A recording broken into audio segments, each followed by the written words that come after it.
Chapter 9. Oh my goodness. Are you excited every time you start a new chapter? I hope so. I hope you're enjoying this. I'm getting good feedback, so I hope everyone is enjoying it as much as I had fun writing it.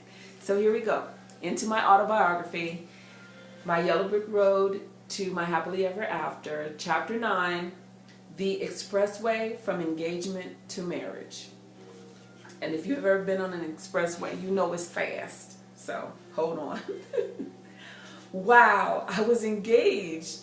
The memory of that night is indelibly branded in my memory. It really is. Just like driving an expressway with limited stops, Kendall and I flew from "you have the cutest dimples in the world" to "will you marry me" in 2 months. My path was rapidly moving me towards my happily ever after. I was mentally in la la land. I really was. The land where you hear the beautiful voice of Minnie Riperton singing la la la la la la la la la la la la la la la la la la. You know the rest. If you've never heard that song, you need to look it up. And I was in love, engaged, loved my job, loved my family, so happy, and life was joyous. 2 months after Kendall proposed to marry me, yes. 2 months after he proposed marriage, he called me and said, "I have orders to Atlanta, Georgia. I have to report in May of 1996. Wow. My mind was racing. We just got engaged and he was going away. "How long will you be gone?" I asked. "I will be stationed there for 4 years, but I want you to come," he said. I didn't say anything. "Well, do you want to move out there with me?" he asked. I said, "I think it would be best if you go and see how it is. See if you want me to come. You may meet someone else." I really wanted him to make sure that he wanted me there from the beginning. "I'm not going to meet anyone else. I love you and I want you to be with me." "Okay, I'll go." I said it happily, but there were tons of doubts and questions running through my brain. We talked a while and he filled me in on all the details of a military transfer to a different duty station. I immediately called my motivator and prayer partner, aka my mom. "Hi, Mom," I said. "How are you?" "I'm fine, kiddo. What's going on? You sound like something's up," she said with concern in her voice. She can always tell if I am happy, sad, or in turmoil just from a few spoken words. "I am great, of course, but I just agreed to go with Kendall to Atlanta," I said. "Oh, how long will you be gone?" she asked. Well, 4 years if all goes well," I said with a chuckle. He had been at Camp Pendleton for about 10 years, and previous requests to change duty stations were not authorized. Who knew I would be his lucky charm? My mom and I laughed. This time, his request for a change of duty station was authorized. I suggested that he go alone, get situated, see if a Georgia peach could steal his heart. But he said he loves me and wants me to go with him from the beginning. I couldn't say no.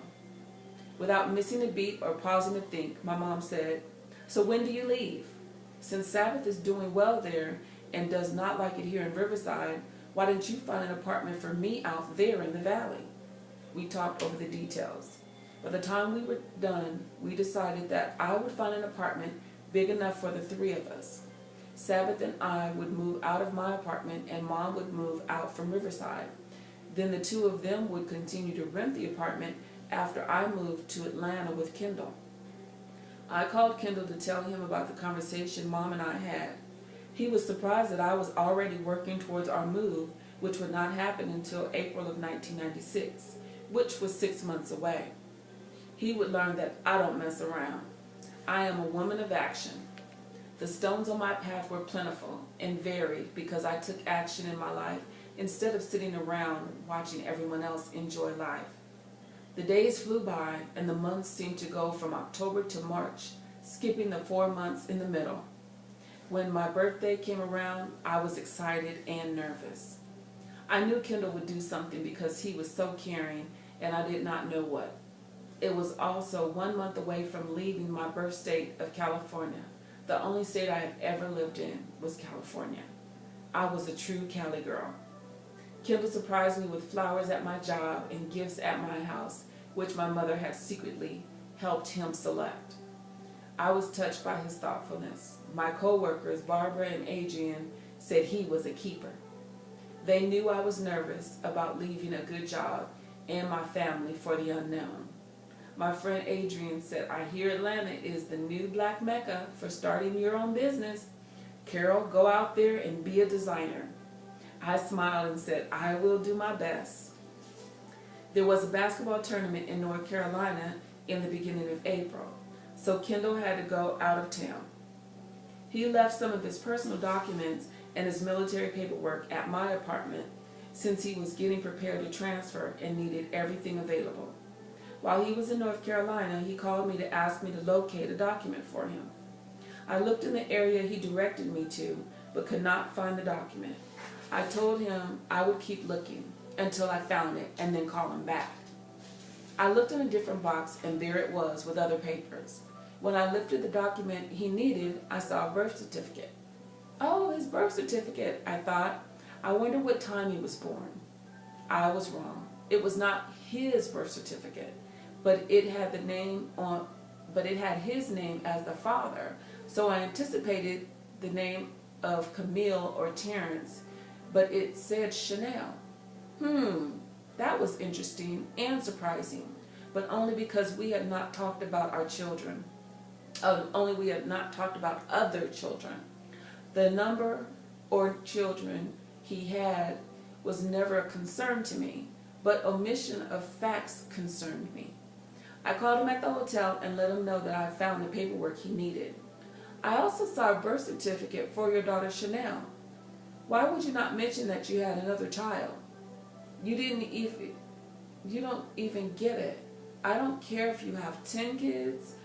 I just need to know all about you. No secrets. I'm about to leave my life here in Cali to be with you on the other side of the United States, and I need to know that we will be there for each other. Honesty, trust, communication are very important for us to last, I said. I was hurt and concerned that he had not told me. I began to cry. What's the problem? Why are you crying? Yes, I have a daughter named Chanel. I was with her mother at the time and she had a child. We are not involved anymore. I wasn't keeping a secret. I just didn't tell you.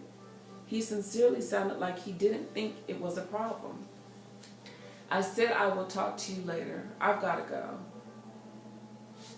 I hung up the phone, grabbed my purse, and told my mom goodbye.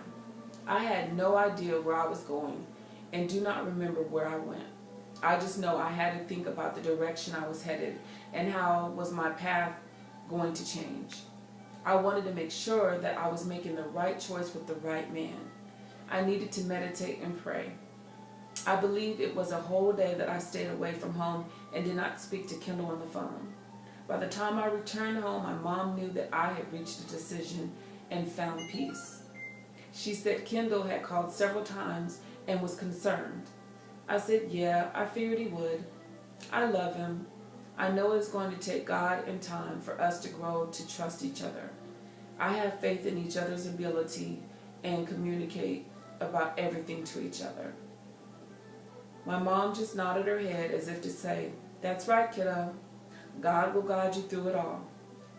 I called Kendall at the hotel and told him I got his messages, but I just needed to get my head on straight and think it all through.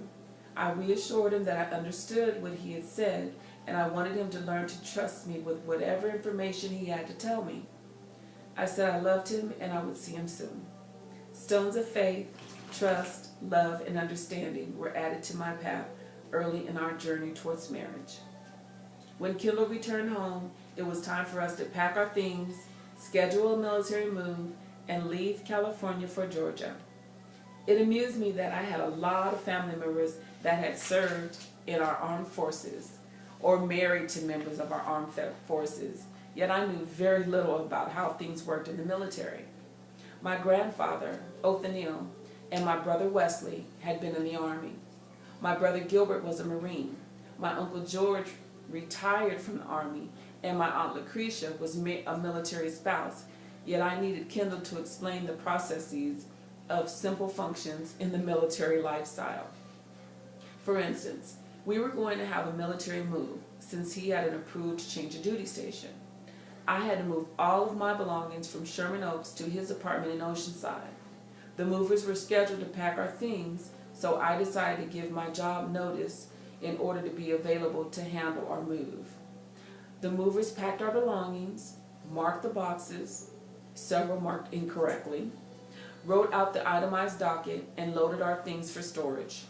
Since Kendall and I were leaving in April, but he did not have to report until the 1st of May, we were going to have our things stored. We planned to drive his 300Z from Sherman Oaks to Indiana, where we would stay with his mom a week before driving down to Georgia. It was a tear-filled journey across the familiar highways of Southern California. Highway 101 to the 134 to the 210 to the 15 and out of California. That is about how I bawled, but it was worse than that. It was tears streaming. I was so sad, but I was excited. I have always loved change, which I attribute to my childhood with a mother who was single-handedly raising 3 kids, yet had no qualms about packing up and moving to better opportunities for us. I was excited to be engaged, in love, and on a new adventure. It took us 2 days to get to Kendall's mom's house in Indiana. It was my first meeting with my mother-in-law. I had only spoken to her on the telephone once, and I looked forward to getting to know Kendall's mom. It was always fun to talk to mothers because they had all of the great childhood stories. When we arrived in front of a brick walk-up house, I instantly saw the resemblance between Kendall and his mom when she walked out. Even though it was dark outside, I could see she was fair-skinned and smiling at us. She looked happy to see us. "Hi," she said with a big smile and a hug for Kendall. "This is Carol, Mom," he said. "Hello," we said at the same time, and she gave me a big hug. "How was your trip?" "Great. Long." The first comment was mine, and the second was Kendall's. We carried our bags into her home. Wow, it was immaculate and nicely decorated. You could tell she was retired and did not have anyone else living with her. There was no one leaving things around the house, so it was very orderly. Kendall carried my bag for me and showed me to a room in the back of the house to the left. I saw pictures of Kendall and his sister Kim. I saw lots of pictures of family or friends and knew that in time I would know who all of them were. We were exhausted and I was ready to sleep. I asked him if it was okay for us to sleep in the same room. "Does your mom mind?" I didn't know what she expected in her home. He laughed and said, "No, go ahead, lay down. I'll be there in a little while." I went into the bedroom, called my mom to let her know we made it, and laid my body down. I was knocked out until morning. I did not notice when Kendall came to bed, and I did not notice when he woke up the next day. When I woke up, I was in the bed alone, and I could hear voices coming from the area of the kitchen. I could have easily went to use the bathroom, climbed back in the bed, and went back to sleep. Instead, I went to the bathroom and brushed my teeth, threw on some loungewear, and went to be social with my fiance's mom. "Good morning," I said as I came around the corner. "Good morning," they said in unison. I kissed Kendall on good morning, then sat down. "Are you hungry?" Kendall asked. "Not yet," I said, still debating on climbing back in the bed. I looked around the kitchen. It was comfy and had lots of charm. Matching bright-colored dishes, little rooster statuettes, and a window letting in bright light. My mother-in-law was sitting at her breakfast table reading the newspaper. "I will be going to the mall this morning if you would like to come along," she said to me. Kendall was headed to the back of the house, so I did not get a chance to ask him what he had planned for us. I said, "Thank you, but I will probably climb back in the bed. I am exhausted. The trip wore me out." I thought I saw a frown on her face for a moment, but I may have been paranoid. The last thing a new girlfriend or fiance wants to do is piss off the mother-in-law. But my mother raised me to be me. Please yourself first if it will not hurt someone else. Know yourself and your needs and don't sacrifice them if it's not necessary. I learned how to assess my needs and others in seconds. So in those few seconds, I determined that getting some more rest and not being exhausted was more important than going to the mall. I knew I would have several days to get to know her, so I declined the mall trip. I would love to see the mall. Maybe we can go later today or tomorrow, I said, to provide an option. I'm going this morning, so I will see you all when I get home, she said as she got up from the table. Let me go get dressed. I was left in the kitchen, so I got a glass of water. Way to go, Carol, I thought as I drank my water. You are supposed to be making friends with his mother, not pissing her off. I did not want us to have a horrible mother-in-law, daughter-in-law relationship. I hoped that if I stayed true to myself and took my mother's advice to just be me, that my mother-in-law would like me and grow to love me. I was so exhausted that I had to go back to bed. I went in the bedroom and Kendall was dressed. Where does he get the energy, I thought, as I shut the door and climbed back in the bed. I think I pissed off your mom, I said as I watched him put on the t-shirt. Why do you say that? He turned to look at me as he sat on the bed to put on socks and shoes. Because she said she wanted to go to the mall this morning, but I am exhausted, so I said no thanks. Oh, no problem. She's probably fine. Get some sleep. We will be here a few days. I'm going to go see my grandparents for a little while, he said as he gave me a kiss goodbye. I felt so much better since Kendall said his mom was fine. I was able to close my eyes and fall straight to sleep. I woke up a few hours later to an empty house.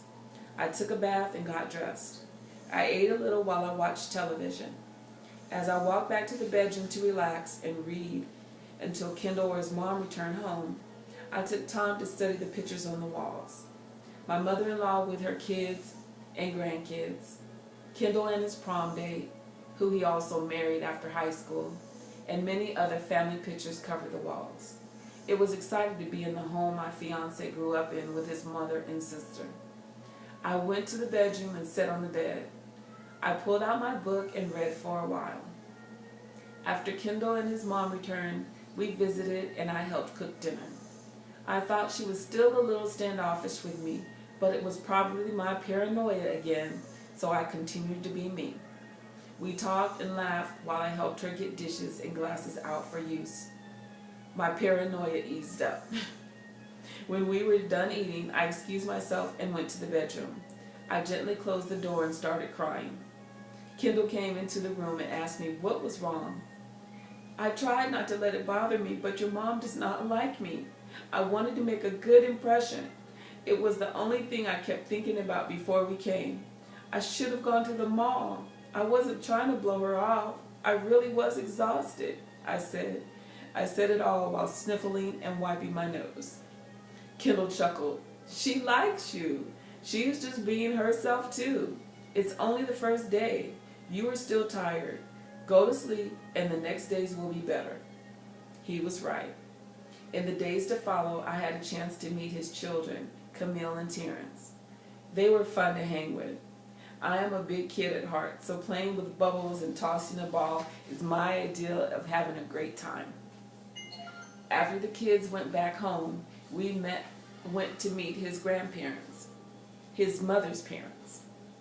His grandfather helped raise him when his father and mother divorced when he was young.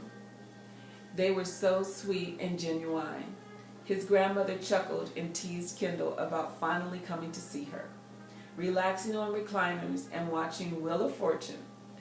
Kendall's face actually glowed when he smiled and talked to his grandparents. Real love. Checking my phone. You know I told you this is real deal reading, so occasionally I'll have to check my cell phone, make sure my husband or my child hasn't reached out to me. And that's what I'm looking at just now. Okay. So, we also met his paternal grandparents, Mr. and Mrs. Evans. They too had a cute little house in the same area. I could see where Kendall got his height. His grandfather looked to be about 6'2" or more. He was slender and charismatic. His grandmother, his dad's mom, was happy to see us, but she let the guys do all the talking. Kendall told them we were going to see his father, their son, Michael, next. Kendall actually said Michael, not Dad. It surprised me. We said goodbye and started our drive to his dad's house.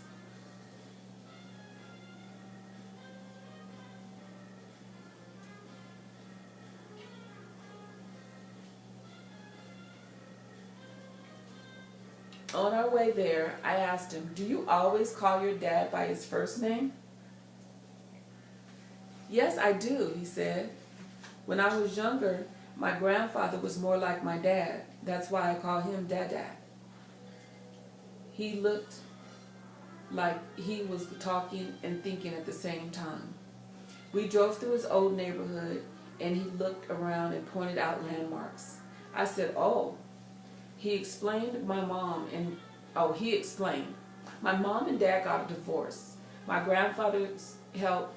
Oh my goodness. I'm going to start that one again, okay? Forgive me. He explained, my mom and dad got a divorce. My grandparents helped my mom raise me and my sister Kim while my mom worked. Then Michael got remarried to my stepmom. I would spend time with him and he would take trips and stuff. We would take trips and stuff. We just don't talk that much, he said as he shrugged his shoulders. We pulled up to a white house with red trim and a big RV on the side of the house with less than 6 inches of space between the RV and the edge of the roof. Wow, someone knew how to drive that thing. When we got out of the car and started up the walk, I asked, "Is that your dad's RV?" He said yes. "He is good. I would have tore off the whole roof," I said as I chuckled. Kendall laughed and grabbed my hand. "Yeah, me too." We walked up the stairs and Kendall rang the doorbell.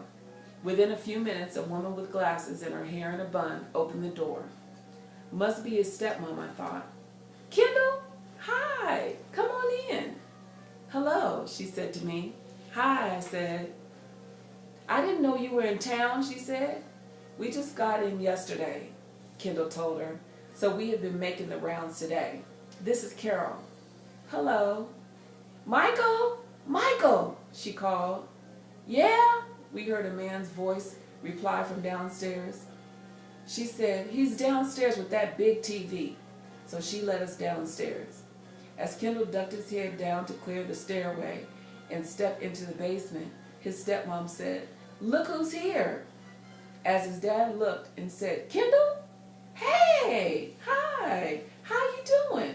he said as he jumped up to come over. "Hi, this is Carol, my niece." "Oh, do I need more glasses? Can I get 2 glasses stepped on top of each other?"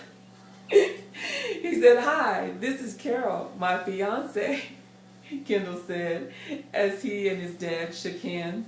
Then they hugged. "Hi," Michael and I said at the same time in unison. He gave me a big hug and a kiss on the cheek. I giggled. He was truly excited to see us. He was tall like Kendall. He had on some tinted glasses, which I assumed were prescriptions. He invited us to sit down so that we could visit. We talked a while and Kendall told his dad that we were headed to Georgia. He let him know that we would be in town for a week and we would make it back by before we left town. Michael suggested that we go to dinner or something. I could tell that he was proud of his son and wanted to show him off and spend time with him too. Kendall told Michael that we needed to leave so that we could go pick up some tacos from 5th Street to take home for dinner. Michael walked us out the door and through the garage that led to his Corvette that he showed Kendall. Yeah, like the Prince song, a little red Corvette. It was nice. Kendall told him he would gladly take it off his hands. They laughed, hugged, and we said we would see him again before we left. We did everything as promised. We had tacos that night and a couple more times that week. We hit the White Castle Burger restaurants all around town. That's his favorite. We went to the Village Shopping Plaza and the Westfield Mall with my mother-in-law. Kendall was enjoying his time at home and showing me around town. We did go to dinner with his father as well. As our day to leave for Georgia arrived, I felt my mother-in-law and I had gotten past the initial tension, and we really, truly were enjoying each other's company. We were packed, and Kendall was loading the 300Z with our things. His mom looked teary-eyed, but she didn't cry. She was a strong woman. She really enjoyed her time with her son. We gave her hugs and promised to visit for Christmas, if not sooner. It is to be expected that several memories would be created and stones would be laid on my path during that memorable first visit to my future husband's hometown. Stones of pride, compassion, respect, strength, heritage, and love were gently laid on my path through my interactions with my fiance's family.